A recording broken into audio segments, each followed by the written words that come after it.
Hello there folks, welcome back to the Chap's Guide. Welcome to Oak Camp, where I'm spending a little bit of time in the bosom of Mother Nature.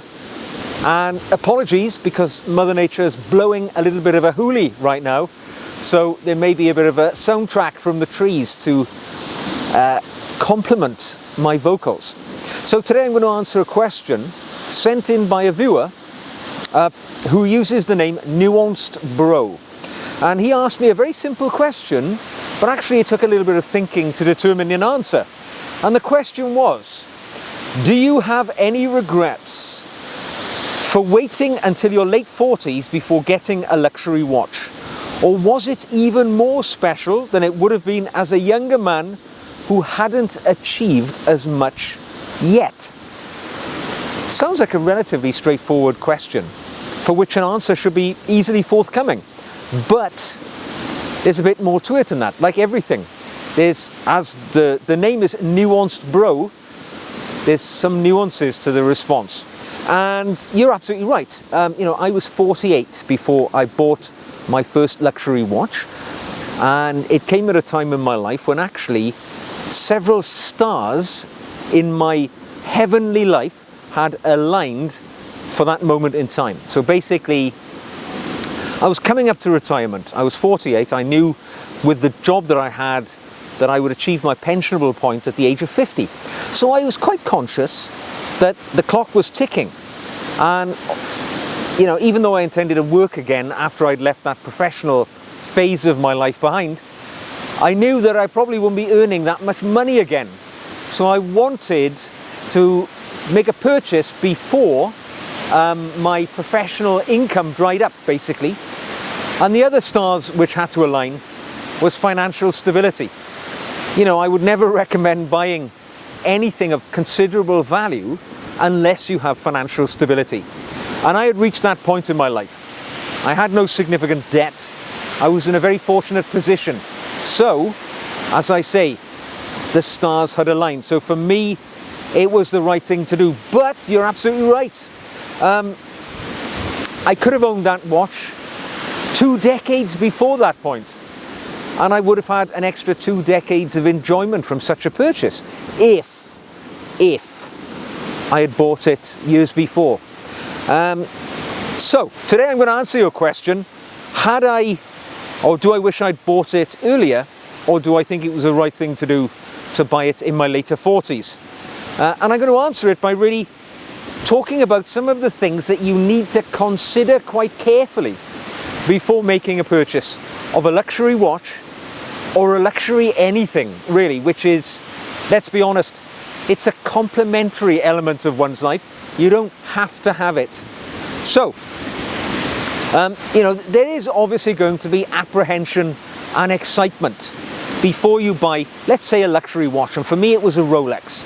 So if you're in that position, you're thinking about buying your first Rolex watch, it's a lot of money, definitely you feel apprehension, coupled with a little bit of excitement, because likely it's going to be something that you've wanted for some time. So let us think about the things which I think which can add value to the discussion in your own mind when you're thinking, is this the right thing to do? What you need to focus on is the thing that you're buying. It's got craftsmanship and it's got quality. Likely you will have not seen that before in a watch. We're talking about watches in this instance that you will have owned. So that's something for you to think about. You're buying into a new strata of quality and craftsmanship, and that is something to be appreciated and considered in the purchase. Longevity of the product as well. Right, when we buy things in our, shall we say, cheaper phase of life, we kind of acknowledge and accept they're going to be temporary purchases. So we tend not to pay huge amounts of money for them. But one of the things which I countenanced against spending, a few months' wages on a wristwatch was, this could be the only wristwatch I need for the rest of my life. There is longevity in that luxury purchase, which you probably won't have encountered before. And likely, if it's a Rolex, for instance, you're buying something you can pass on to somebody else in your family. I have a son. I would love to pass on that Datejust 36mm, blue dial, fluted bezel, Jubilee bracelet watch, which was my stepping stone into the luxury watch world. I hope one day, long after I'm gone, he will have that watch, wear it, and think of his old dad. So there's longevity. It's also a symbol of achievement. For me, as I was fast approaching retirement, after nearly, 32 years or so in the professions that I'd worked in that had put me into that position, I thought to myself, this could be a suitable end to that phase of my life. To buy a watch, a visible reminder of my life up to this point behind me, it's a symbol of achievement. And that's something you can think of too, when you're weighing up, is it the right time to make the purchase? If you're a younger guy, perhaps these things don't tick the box. You know, craftsmanship, quality, longevity, a symbol of achievement. They wouldn't have been relevant for me when I was 28, opposed to when I was 48. Different phases of life, different mindset. There are also financial considerations that you have to take into account when you're making purchases like these. So, budget planning, right? Even though I felt I was financially stable, I still felt desperately concerned about spending so much money on a watch. For me, it was, at that time, £6,100. At a time when I was probably taking home £2,000 a month. So it was 3 months' pay that I was going to be spending on a wristwatch. A lot of money, a lot of money. So I had to really think about it. You know, is it something which is sensible, which I should be doing? Budgetary considerations. And I didn't just go out on a whim and buy it. Believe me, I'd thought about it for a long time. I even rang my wife before making the purchase and said to her, are we sure that I can afford to do this? I was absolutely satisfied that I was able to finance that purchase without it causing a problem. The other thing which you start to do when you're thinking about buying a watch is you start to delve into the world of research and comparisons. You start looking at all the things out there which tick the box for you in that category. You start thinking about, is it a Rolex I want? Could it be a Tudor, a Longines, a Cartier? There are any number of potential watches that could have filled that gap for me. So I did a lot of research, a lot of thinking about it, trying watches on over a protracted period of time. In fact, it was years before I made a decision. So this suddenly comes into your life. And it takes a while before you settle on exactly the watch that you want, in the right size that you want, the color that you want, and that's even before you start going out to look for it. You might even think about the resale value, because we're talking about, you know, financial considerations now, you know, and even though I've fired a load of money into this watch, it's always nice to have in the back of your mind, if it all goes terribly wrong, can I sell it? How much money will I get for it if I sell it?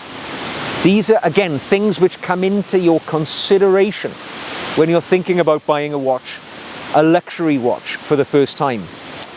The other thing to do, I think, and for me it was very much part of this, is to embrace the experience. Once you've made the decision, really embrace it. You know, you've made the mindset change, I'm going to buy one. Then get away from the nervousness and the apprehension and let it come into the category of being something that you're deeply going to enjoy. You know, it's a sign of personal satisfaction.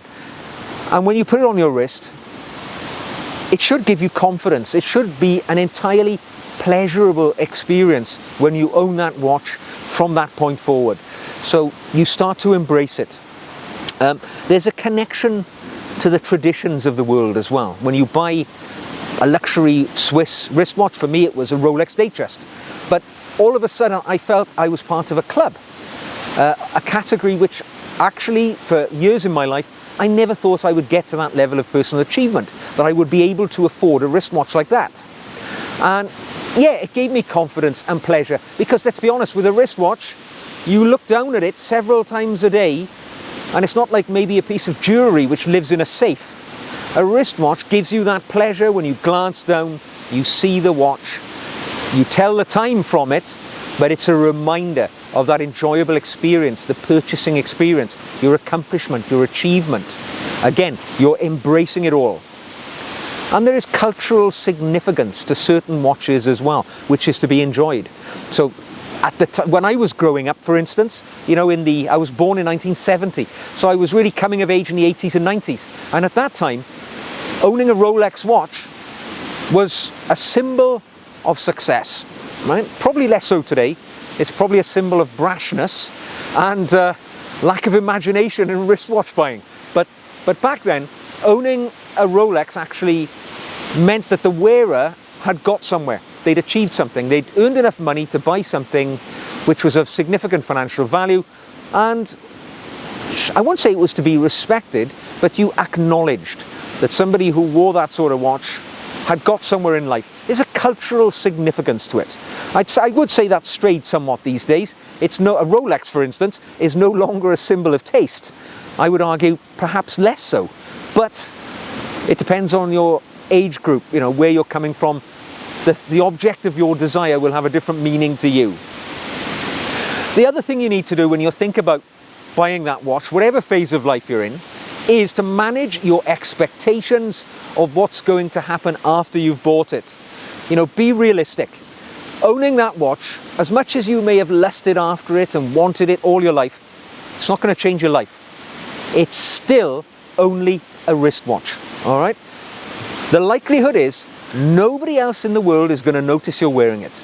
I can honestly say I've been wearing luxury watches for quite a few years now, and maybe only once somebody has approached me that I didn't know personally and said, "Oh, I love your watch." That was it. And that was in a safe, comfortable environment. It wasn't some random chap on the street. It was somebody I knew but didn't know I liked watches. So don't think that you're suddenly going to be catapulted into another category of person. It's not going to change your life. It is only a wristwatch, and you're the only one who's going to know how much you spent on it, how much it means to you. So it's got to have that value to you and nobody else when you're thinking about buying it. And don't compare your purchase with anybody else's things, all right? There's a temptation when you've bought something, you look at what other people also have in that category and you think, oh, I wish I had one of them. There's no comparisons when it comes to luxury items if you've done the research and you've got the right watch. Because let's be honest, luxury is subjective. What I think is luxury, you might think is ordinary, humdrum, run-of-the-mill. So don't be drawn into the world of always wanting something better, something better. All right? I'm afraid I went down that road a little bit. I ended up buying a Datejust, and then not long after, I heard people talking about you need to get a Rolex sports watch, a steel sports watch. And I bought a Submariner. Now, I was lucky back then. You could just buy them from shops, not like today where you have to sell one of your children to buy one. But back then, I got dragged into it and I bought a Submariner when in reality, I didn't need one. I could quite happily have lived with my Datejust for the rest of my life. It was watch enough for me, but I got sucked into it. So don't get drawn into that comparison and competitive desire world. And remember, you know, it's a long-term perspective as well. When you buy a watch like this, you're buying something that's going to be on your wrist potentially for decades. If you're sensible, it will be for decades. It's not a short-term quick fix, all right? If you've thought about it, done the research, and, you know, decided this is the one for you, this is something that you can own forever and pass on to other people, you know, your future family generations. So think of it in that term. Don't just think of it as, oh, this is going to be a nice summer watch. This is the watch that you can wear for the rest of your life because they're designed and built and engineered to last that long. And if you don't make them last that long, if you sell it on, change for something else, you know, something's gone wrong. So manage your expectations around that. So I'm going to answer the question now. Do I wish that I bought my first luxury watch at maybe an earlier phase of my life than 48? And the simple answer is yes, I do. Yes, I do. I wish I'd got it 10 years before, because when I was 38, to be honest, I wasn't far different in my personal situation. I was married, my life was stable, I was financially stable in reality, not as much so as I was at 48 of course, but I was realistically financially stable. I could have afforded that watch 10 years before. And now I think about it, if I had bought it 10 years before, I'd have had a decade of enjoyment from that watch between then and the time that I did buy it. So I missed out on 10 years of loving and enjoying a luxury item. So yes, I wish I had bought it earlier, if those stars had aligned for me in the way that I did when I was 48. So there we go, answered your question, and maybe given some food for thought, maybe on your own journey to buying a luxury watch, if you don't already have one. I hope you've enjoyed today's video. If you have, give it a thumbs up. Click the old subscribe button if you'd like to see more like this. Drop me a comment, drop me an email. You can support the channel by buying me a coffee or even becoming a patron. I make extra videos for my patrons, and I've got a bit of a more personal relationship with those guys on our patron pages, the links to which you will find in the show notes below. So from a rather blustery Oak camp today, take care, and I will see you again very soon.